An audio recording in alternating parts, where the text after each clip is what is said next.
And welcome back. We're here again talking about Leica. In this specific case, we're talking about the Leica SL3. Now, before we get into all the rest of the video, let me summarize this video with one sentence. This is not a review. Why this is not a review? Because while I am grateful to the Leica store in Milan to allow me to use the camera for an hour and a half or so during a workshop it happened that I was there in the right moment to be able to test this out, but it happened. But in 2 hours, less than 2 hours, it would be silly for me to consider my knowledge enough to push out a review. So just consider what I'm about to say as my impressions as a mostly Fujifilm user that is always interested to try out new stuff, and the perspective from someone who isn't a Leica user and someone who isn't a Leica hater at the same time. I definitely know that when it comes to Leica, there's huge, it's very divisive because there's fanboys, there's the magic of Leica products, there's the magic of Leica look and all of that. At the same time, there's always haters saying that products cost too much and all of that. We know all of that. I'm trying to analyze it from an external point of view, and I don't care about Leica and I don't care about hating on Leica, okay? Let's just frame the entire conversation that we're going to have in this video with that. So if you're either a Leica fanboy or a hater, this video isn't for you at all. Few information before we get into my impressions is that I used this camera with only one lens. For as good as it is, it was only one, so I didn't get to try all the lenses that Leica has, and that lens was a 24-90. We're gonna briefly touch on that during the image quality portion of the video. Oh, by the way, there's chapter markers below the video, so go to the part that you're most interested in if you don't want to look at the whole thing. Before getting into my impressions, I didn't try out video because in an hour and a half that I could use it, it wouldn't make too much sense to focus on that. I still consider that to be mostly a photography camera, so I've decided to focus mostly on photography, especially because the event that I was using it was dedicated to photographers, not to videographers, so it would have made it didn't make too much sense to focus on video. So my impressions are going to be on the photography side of this camera.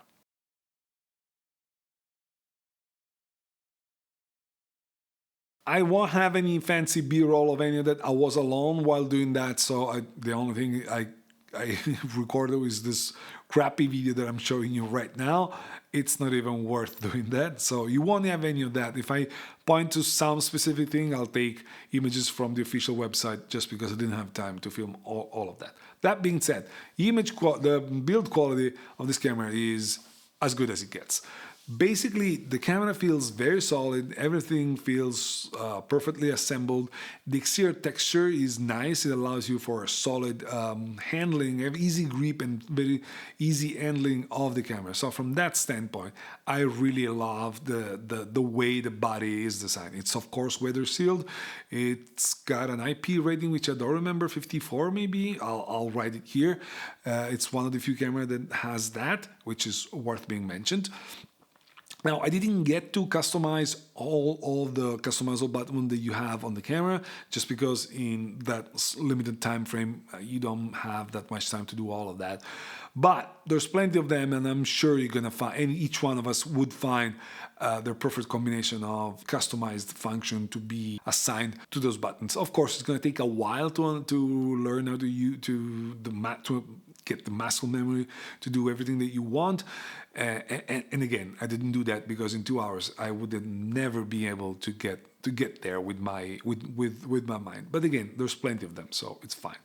The viewfinder is big and it's crisp and it's bright, so it's a very pleasant experience to shoot through that viewfinder. And the LCD screen is definitely very good, and it's got one of the most responsive touch interfaces that I've ever used when it comes to camera. Actually, not one of the, it's the most, by far, the most responsive touch interface that I've ever used in the camera. And that is something that is important when it comes to the usability of the camera. I believe also that the design of this camera has not a flaw, but it should have been done a little bit different. And it comes with the screen again. I believe that a three-way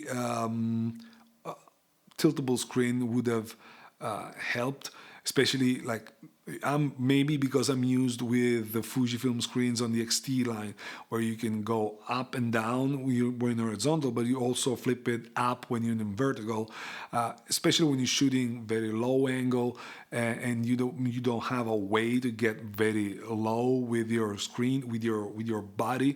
Having the screen that tilts up in vertical helps a lot, and I believe with a camera with this price, which we're going to discuss in a second, and this overall attention to the details, should have had something like that.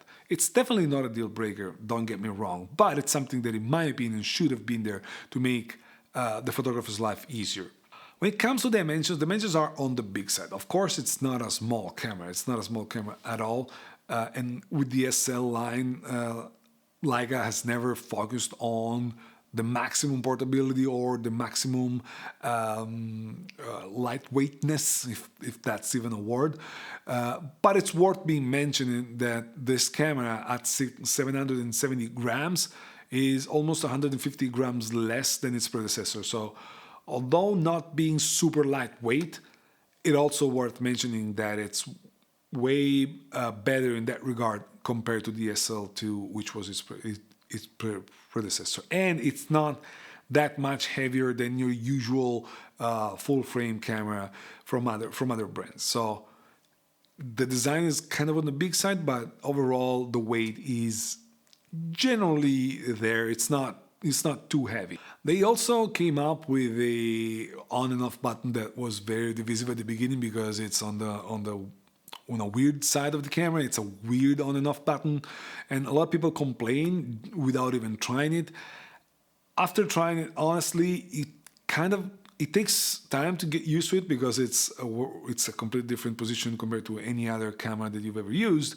But also, it didn't bother me at all, and I'm sure you're gonna get used to it pretty quickly. So don't worry about that.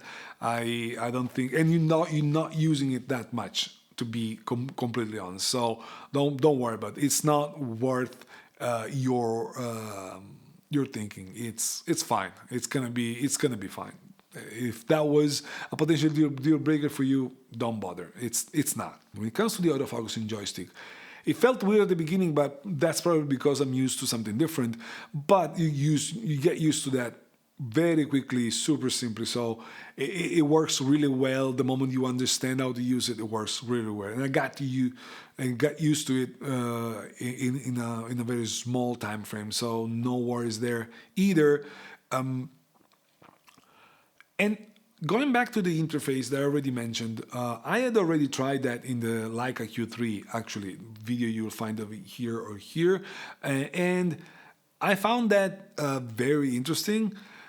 But also, for the way that camera gets used, you're not going to use that interface so much. But for a camera like the SL3, that is where that interface, which is super easy to understand, very straightforward, very fast, the closest to a phone interaction interface that you'll ever get on a camera, that makes a lot of difference. You get to everything that you want very, very, very quickly. So that is, when it comes to the overall design of the camera, that is a very important piece of it.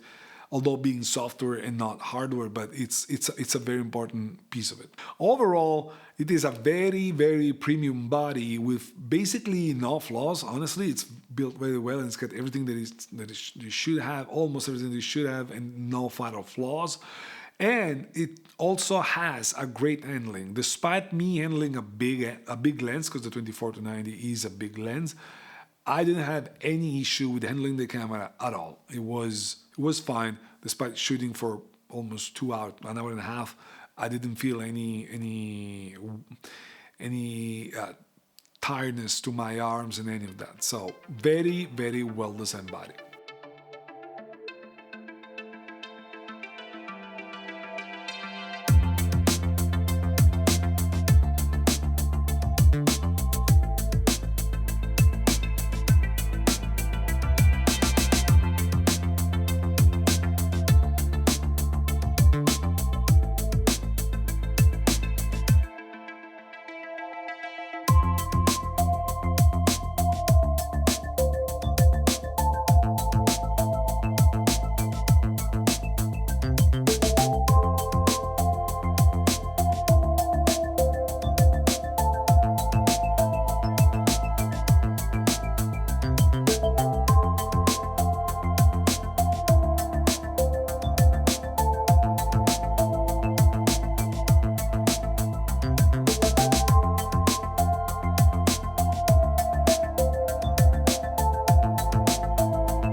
Now, when it comes to image quality, it's hard to explain, but once you use a Leica, a modern Leica, for the first time, and I did that with the Q3 already, you really understand what people try to explain when they say the Leica look.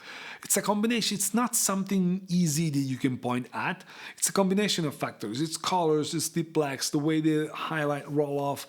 It's a sharpness. It's the overall look that you get off the camera that it's really pleasing. It's an incredible starting point to begin your editing, or even if you don't want to edit your photos, it's already a very, very, very good beginning. And it's different from any other camera.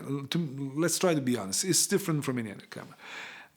This, of course, the image quality depends also on the lens. We're going to talk about the lens in a second. But overall, the sensor is the one that you have already in the Leica Q3, and it's basically a 60 megapixel sensor that can also shoot on a lower resolution, 36 or 18, by binning the pixels, getting you more dynamic range and getting you overall better image.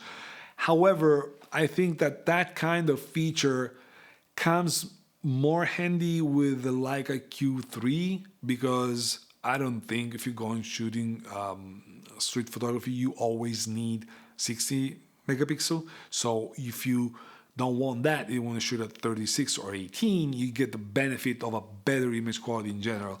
But with a camera like the SL3, it's a camera that you use as a workhorse.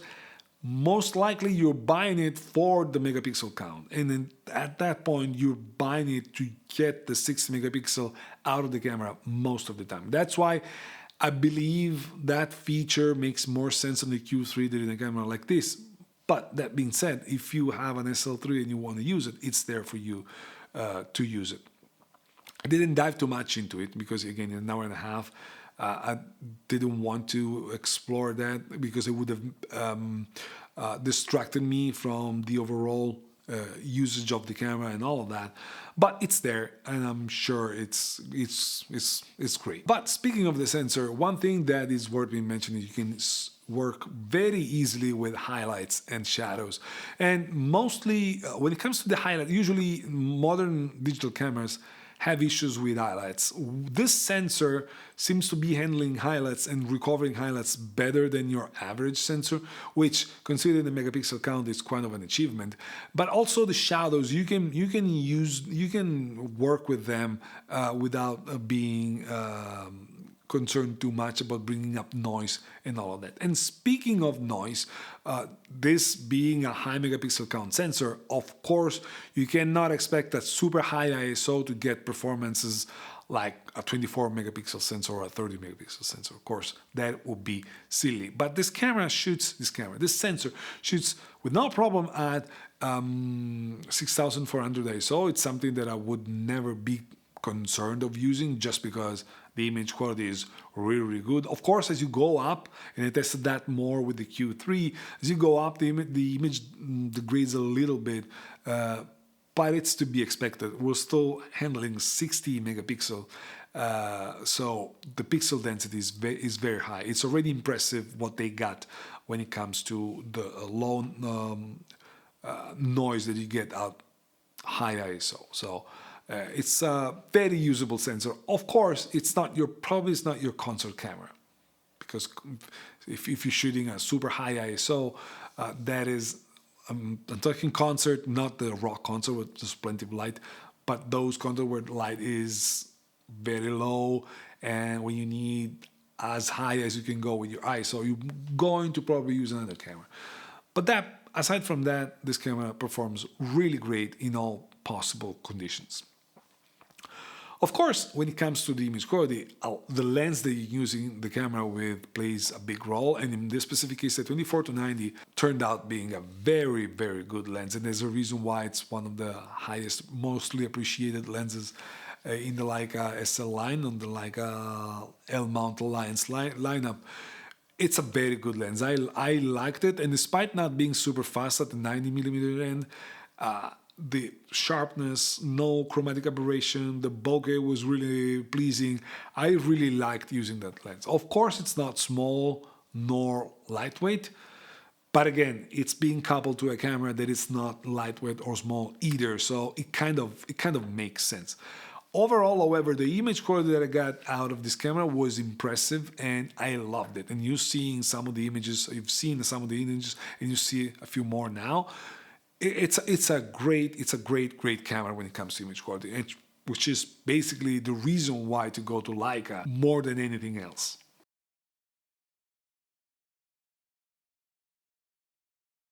The autofocus is one of those areas where finally Leica has catched up, at least partially to the competition, is where they've come a long way, because they're now using their new modern system with subject recognition, eye recognition, that it works way faster than before, and in general they're using a system that feels more modern and fast, and also accurate.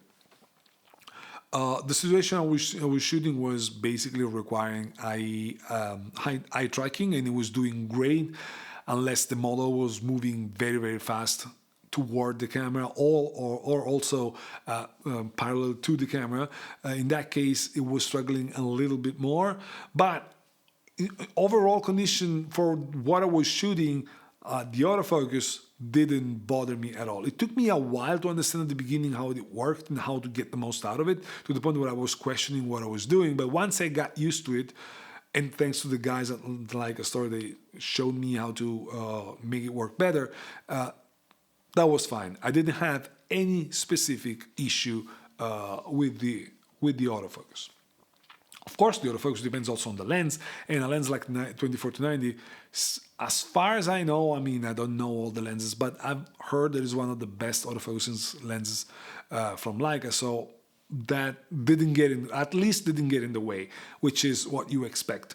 And the fact that the autofocusing system may be derived from the Panasonics, I don't care. I don't really care much about it. I'm not a purist. I don't think that if there's a way to get at a better level and it's done by someone else, you just pay for that and incorporate it in your camera.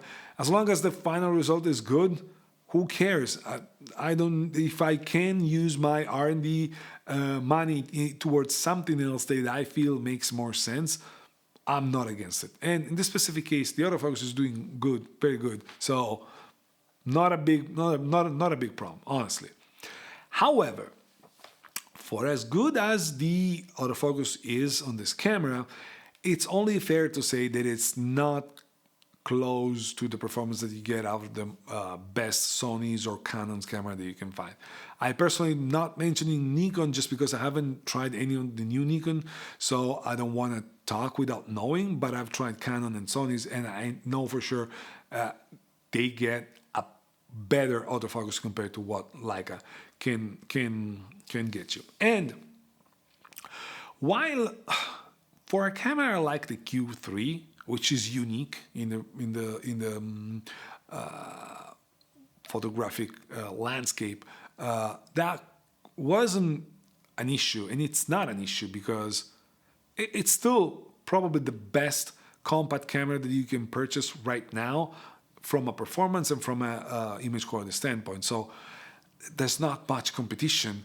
When it comes to an interchangeable lens camera that competes against these monsters like Sony and Canon, and they sell similarly spec'd cameras at also lower prices, that's where the autofocusing performance comes into play, because you need to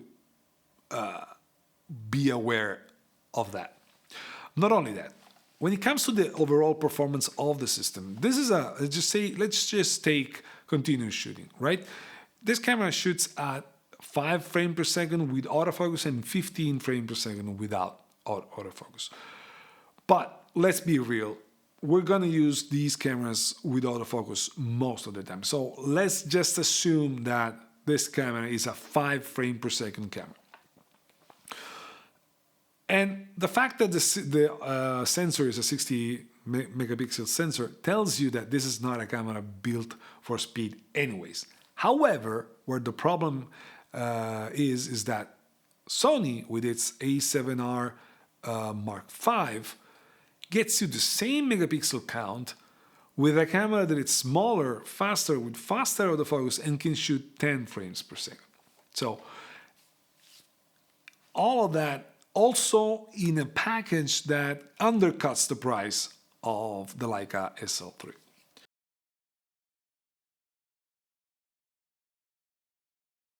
At an MSRP price of $7,000, $6,995 if I'm not wrong, this camera goes against the best of the full-frame cameras, and also goes against, and it gets undercut by, medium format cameras of like the new generation of some medium format cameras.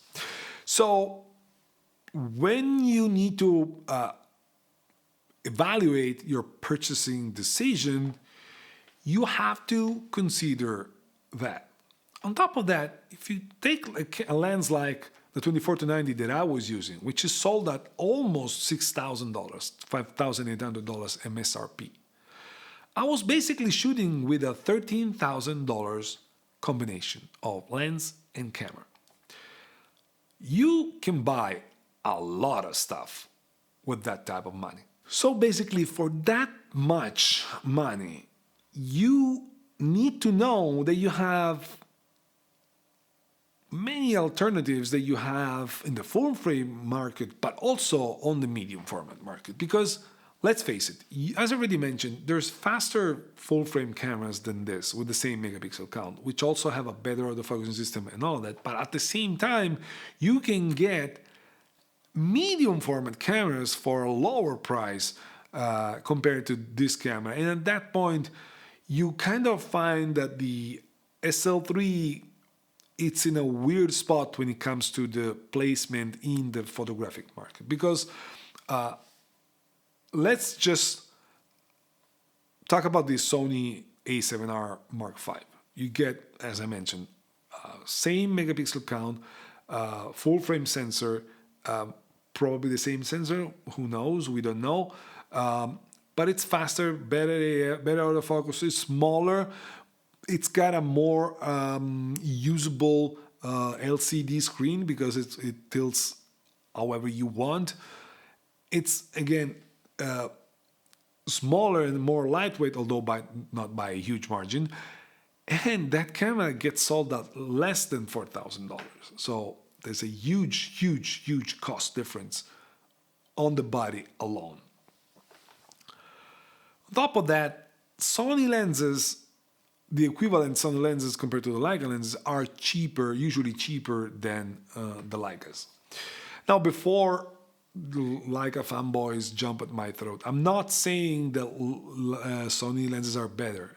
Probably Leica lenses are better than Sony's, but by how much? Is that enough to justify spending that much more on the camera and the lenses? Now, one may say also, yeah, why are you talking about Leica lenses? Leica, the SL3 is part of the L-mount alliance. Why aren't you talking about all the potential alternatives that you have in the mounted lens.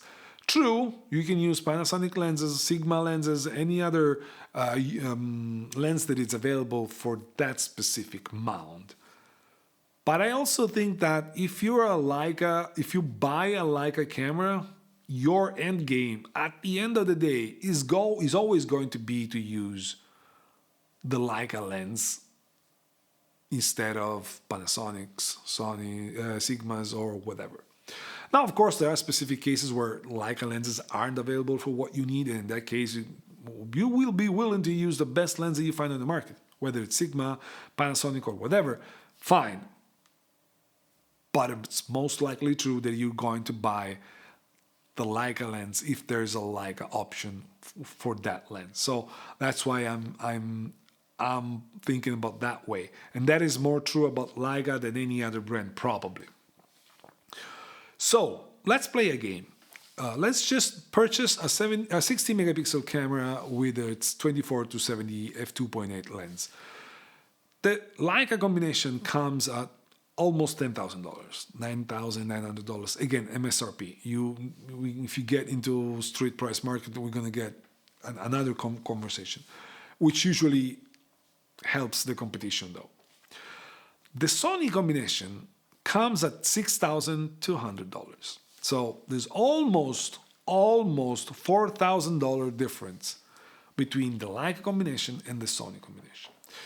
That means that if you buy the Sony combination, you get a budget for another lens and then some. It's not easy to justify going the Leica way, right? But some may argue, well, I'm more focused towards the image quality than I am about the portability, speed, and even my budget. I am willing to dedicate my budget for the sheer image quality advantage that I get from using a Leica combination compared to a Sony combination, assuming that is a visible difference that you can easily tell. At that point, one may argue that if image quality is the main reason you're going that way, why don't you look towards the medium format market? Because if you're playing that game where image quality is the most important thing, it's easy to assume that the medium format sensor, which also has more megapixel, gets you more flexibility in your RAW files, 16-bit and all of that, more dynamic range, more sharpness, more everything. And mind you, I was using the SL3 right after I went to the Fuji event in Milan, trying the GFX 100S Mark II. So I could use them not side by side, but one after the other. And I could tell that there was a sensible advantage with the image quality when it comes to the medium format cam. And that is leaving alone the Leica look, the Fujifilm simulation, all of that is super subjective. But overall, the image quality you get out of a medium format 100 megapixel sensor is more flexible than what you get out of the 60 megapixel sensor full frame that you have in the Leica. Not only that, the GFX 100S Mark II comes at a substantial lower price than the Leica. So you're basically purchasing a higher megapixel, more dynamic range, bigger sensor camera for less money. On top of that, the GFX Mark II, the GFX 100S Mark II, is also a faster camera when it comes to the sheer performance, meaning continuous shooting. And the autofocus, let's just leave the autofocus alone because autofocus is a lot of lens dependent. The modern GFX lenses are fast enough. Some of the lenses without the linear models are very slow, so that may play a huge factor. But if you get the best lenses, the autofocusing performance is not going to be that much different, in my opinion. it's hard to justify spending that much on a smaller sensor camera. The counter argument for that is that with the full frame camera, the SL3, you get a much more flexible lenses lineup. And that is true. There's no getting around it. With the Leica, you get your 24 to 70 f2.8, 24 to 90. You don't have any of that in the Fujifilm lineup, in the GFX lineup. You have a different set of lenses. The zooms are f4, so there's much more limited options, and plus the full frame market, as third-party manufacturers that are investing in it, the GFX system isn't. Maybe just yet, we don't know. While there's an advantage when it comes to the flexibility of the lenses lineup going towards the Leica solution, on the other hand, you know that the better image quality sits with the megapixel, the medium format camera. Now, of course, the SL3 has a better interface camera. It's faster to navigate it, so all of that has to be taken in consideration. But I don't think that is as big as a decision factor as it is image quality or lenses availability. So at this point, you find yourself in a position where if you're looking at the Leica SL3, on one hand, you ask yourself, do you value portability and lens flexibility more than anything else, or more than the sheer image quality? You need a flexible system for your everyday use that you can carry around with ease. The Sony seems to be the better choice, and it comes at a much lower price. On the other hand, if you're going to use your camera for a slow-paced shooting, if you're using your camera for static shots or studio or landscapes, if you value image quality more than anything else, at that point, the medium format seems to be the better choice. So bottom line, the room for a Leica SL3 in this market is, in my opinion, narrow, because it sits in between. It basically targets those photographers that value image quality and user experience more than portability itself, but not as much as the maximum possible image quality you can get. So you find yourself in between those two extremes. And if you find yourself in that segment, you're gonna love this camera. If you find yourself outside of that segment, you wouldn't even look at that camera, because when you're looking at the cost, you immediately look at either going up with medium format or going, let's just say, down, but it's not really down, with a Sony setup, which costs you a lot less.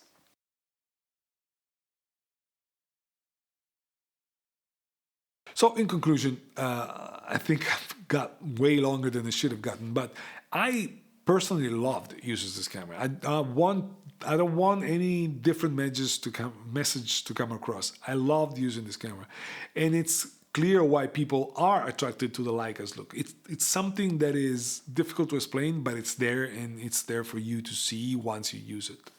It's a unique look that comes out of Leica products, and it becomes addictive. I like the shooting experience also that I had with it, because it felt like it was a very well-rounded camera. The results I got are pretty impressive. I love them, and I'm very, very happy with the results that I got. On the other hand, however, given its price, I cannot help but think that whether in that price range one can justify purchasing this camera. And for me personally, the answer to that question is probably no. But again, that's a very personal answer. I know many people are going toward that system, so I may be the outlier here.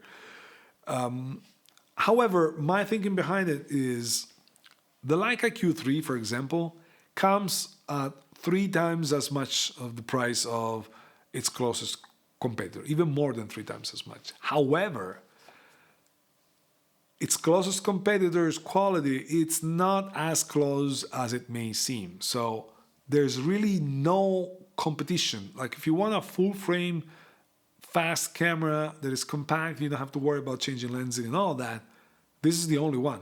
There's no one else doing it. Its closest competitor, the Fuji X106, just to make names, it's APS-C, it's not, the lens is not as fast, and in general, it's not as good as a camera as the Leica is. So you can't justify the $6,000 price range that the Q3 has compared to the competition. When it comes to interchangeable lens cameras, however, there's much more competition. There's much more competition playing in the same field. And at that point, it becomes a lot less justifiable the premium that you pay over a similarly spec'd product, which is also faster and gets you probably more flexibility. And believe me, this is not a knock at Leica's product at all, Leica's camera at all. We all know there's a premium that comes with that brand. But when it comes to spending that much, I believe one should be aware of what the competition has before committing to spending that much on a system. And if you think about that, it's hard to consider the Leica the obvious choice in that high image quality premium range of cameras that this camera is in. Because let's face it, Sony cameras may be uninspiring, may be boring, may be whatever you want. The experience may not be as good as Leica's, but hey, for a lower price, you get a much faster camera, better autofocusing system, and you know that with a Sony, you're gonna get the job done for sure. So, despite the fact that I loved using this camera, I wouldn't be able to justify the purchase of it just because of the available options that you have on the market.